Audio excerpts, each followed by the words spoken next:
how new student loan limits could impact the pipeline of healthcare workers.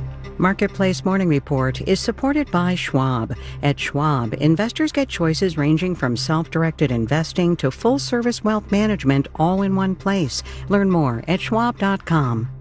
And by Odoo.com, providing business management software with integrated programs for accounting, manufacturing, and operations. Odoo, all your business on one platform.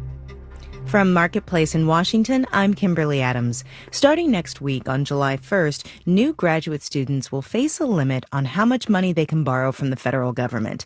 Students in most programs will be able to take out no more than $100,000 worth of federal loans, regardless of the cost of the degree. That cap is twice that for professional programs, including law school and medical school, but not including graduate nursing or physician assistant programs. As Marketplace's Samantha Fields reports, advocacy groups are suing the Department of Education to try to change that. The median tuition for a physician assistant or associate program is about $100,000.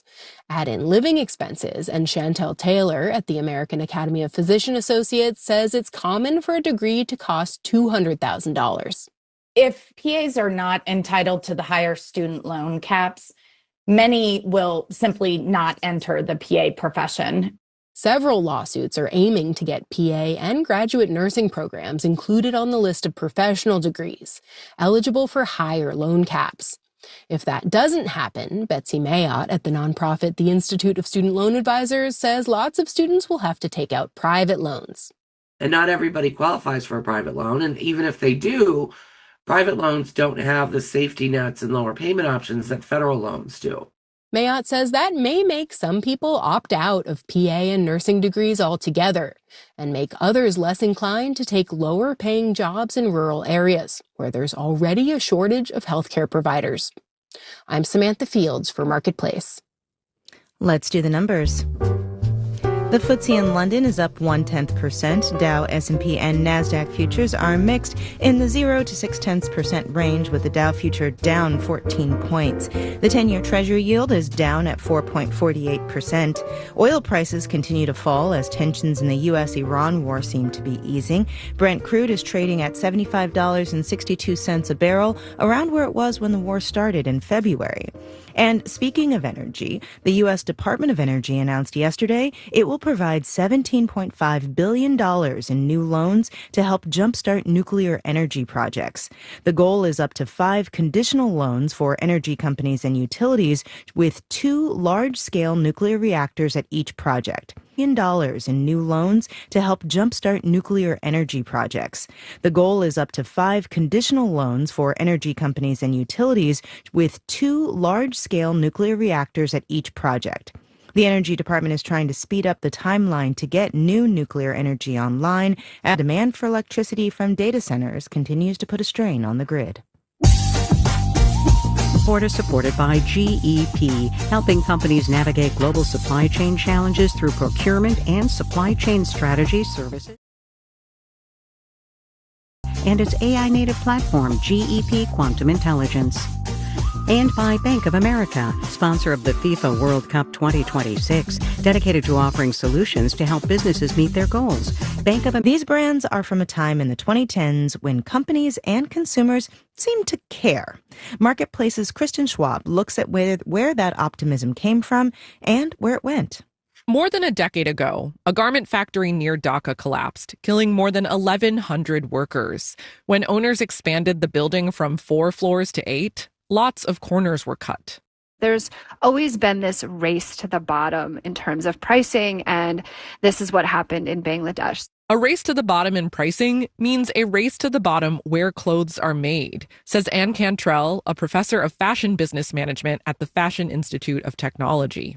The thing that's really hard with fashion is not only is it one of the least regulated industries in the world, but it's also very human-centered.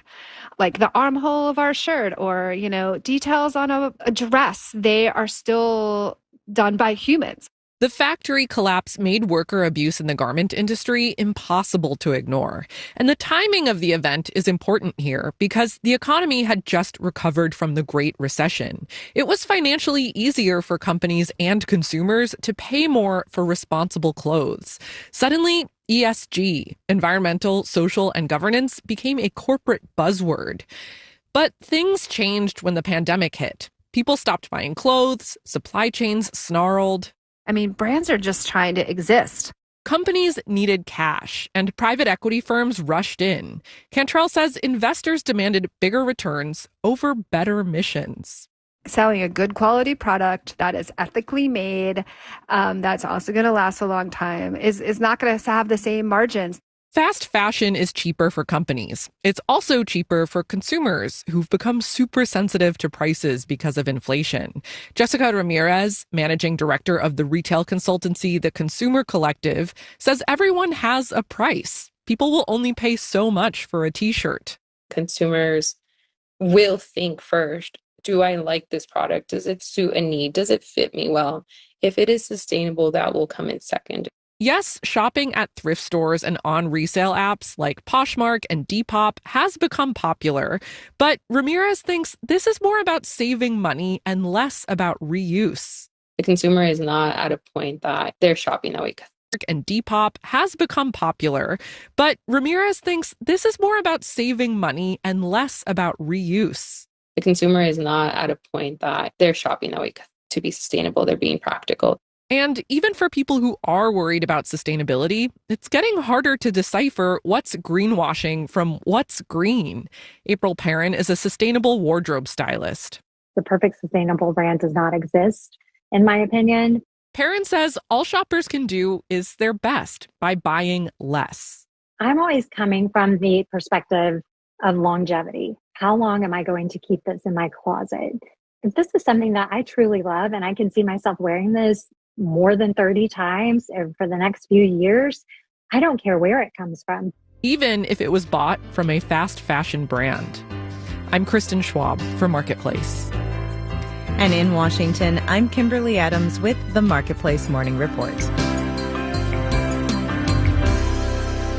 From APM, American Public Media.